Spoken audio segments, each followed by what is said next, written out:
Welcome to Spooky Scary Story Time.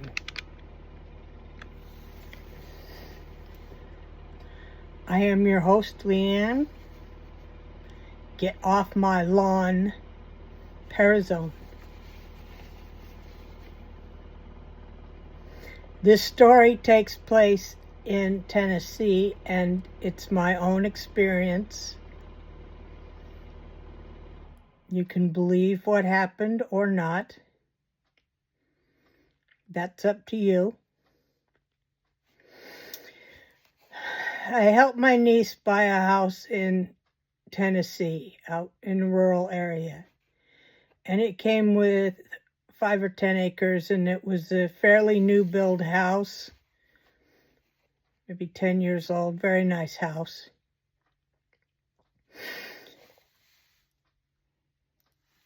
And it had a cemetery on it, a small cemetery.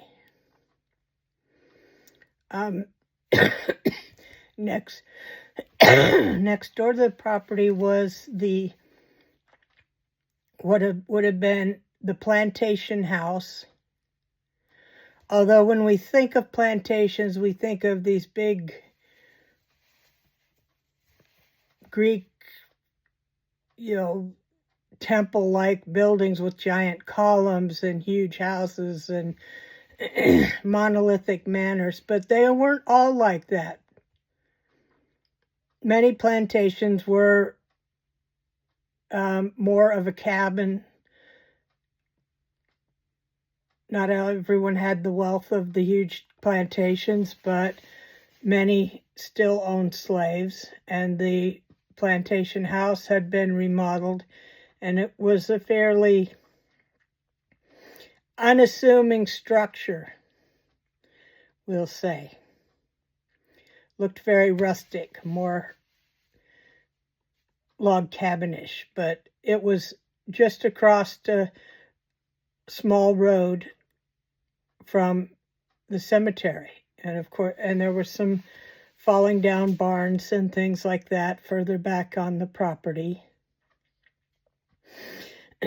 Now, next to the cemetery, there was a large concrete pad and a small shed. Well, the backstory goes is under where that concrete pad is, next to the cemetery, was where the slave quarters were. And somebody 50 years ago, maybe less, came in. They put down the big concrete pad, probably 1960s, 70s, maybe. I don't know the exact date. I just know from what the concrete looked like. They put in this big pad and they built a house. And everything was fine. They had no troubles. And the house stood for a number of years. Until one night, somebody stole the gate off the cemetery. It had a cast iron railing fence and gates dating back to the 1800s. Now, who stole the gate? Nobody says. But the night after this gate was stolen, the house and 2 large oak trees next to it burnt down to nothing.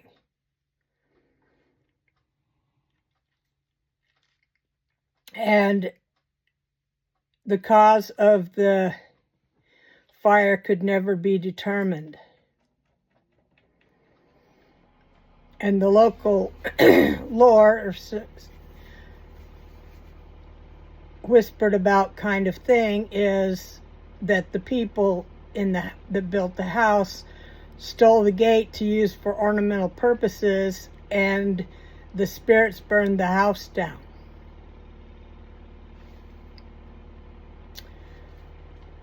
That's local lore. All I know for certain is there's a large pad where a house used to be, and there's a cemetery without a gate. And there may be 10 yards between them. So I went to visit the niece after she got settled in. And of course I went to see the cemetery because cemeteries sort of have a special place in my heart, and I like to tend them, and I like to honor the people who have passed on. And so there are, across the front, there are 4 large monuments of white folk that were buried there, family members. At the time, there was one descendant of the family left, and it was like a 90-year-old woman. And so this cemetery wasn't being tended anymore. Now, what you don't know is about how the black folk, the slaves, were buried. They didn't have markers.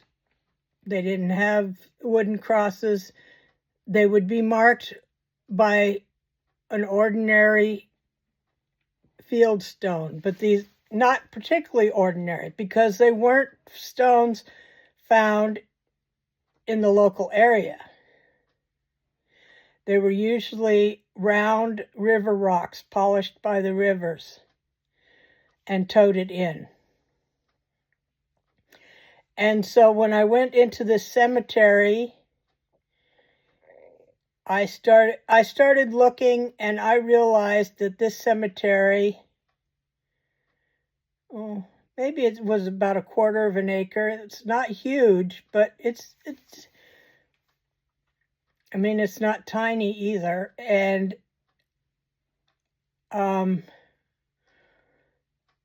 as far as I could count, there were 40 field stones in there. So that was 40 black slaves buried in that cemetery with the 4 white folk. And around outside the fenced area, there were more stones marking graves. So whether these were people that they didn't want buried in with the cemetery, if it got too full and they had to be buried outside of it, I don't know. I don't know all the history. And as the last living person who would know the history was 90, there's little chance of finding it out. I did research, I tried to find names, find out about it, and there's very little written record of it. So as I say, I was counting all the field stones, and then I did flag all of the graves. But first off, it was terribly overgrown. When I say overgrown, I'm saying weeds waist high, brambles, stickers. Some large trees have kind of uprooted and shifted graves. And in the very back, there was a spot about 2 to 3 feet wide and about 6 to 8 feet long. And it was a square, and it's about approximately the size of a grave. And this square had no weeds growing on it. It had no brambles growing on it. It had a very, very short bit of grass growing on it, but it was mostly bare. A square, not a natural, not a round, not some kind of depression, a square. And to get to it, you had to climb through all of this tall weeds and sticker bushes, and it was hard to get to. It wasn't something that somebody walked back there and did as a prank. It was hard to get through. So I figured, okay, I can't leave this like this. I'm going to clean it up. So I went out, I got my partner, and she came down. Well, I went and looked in the shed to see what kind of tools were there, and I saw them. And this shed wasn't locked. Nobody had the key for it. It had a roll-up type garage door on it that you have to turn a tumbler to lock it. It was unlocked, and I pulled the door down, and I heard a clunk. But I passed it off as I don't know what it was. I went up, got my partner, showed her the cemetery, outlined what I wanted to do, and she was ready to help. So I went to the shed to open it and get the tools out, and the shed was locked. And I tried the door, and I went up. I got all the keys I could find. I tried every key. No, it was locked, and it wasn't coming unlocked. And there was no key to lock it. It had to be locked by a key.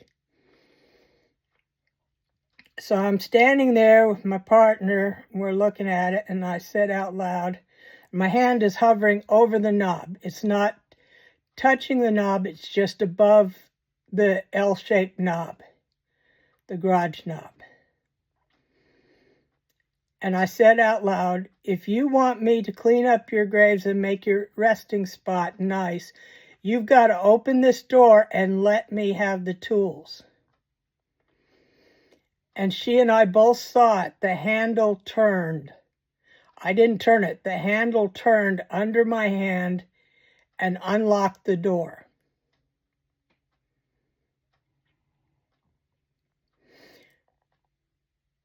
And we both stared at it, and she was like deer in the headlights, stared at this. And I was like, did you see that? And she says, yes.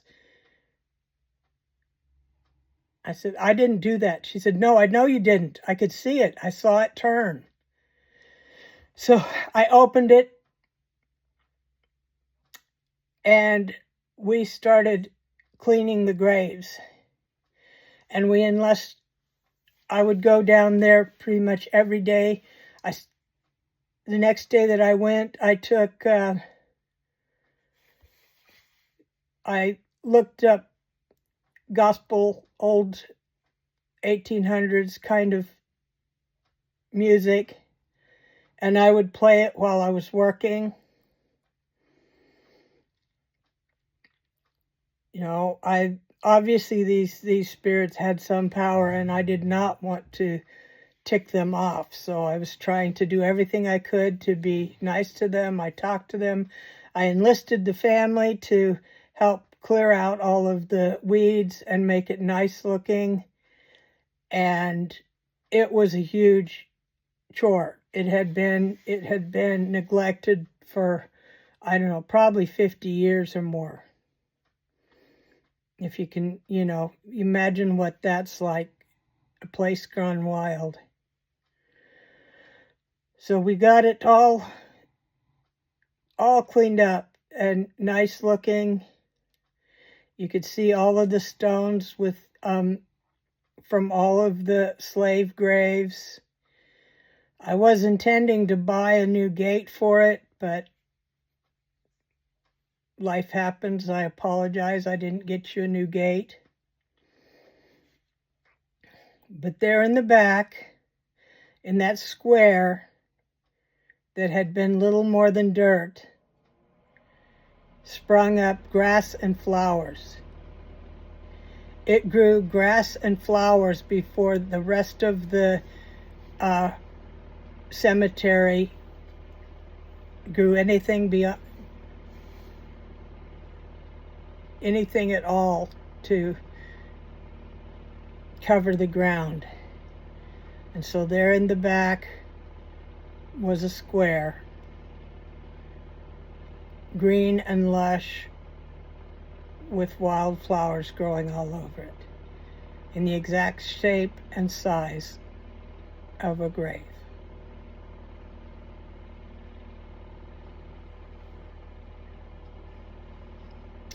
So that's my Tennessee grave story.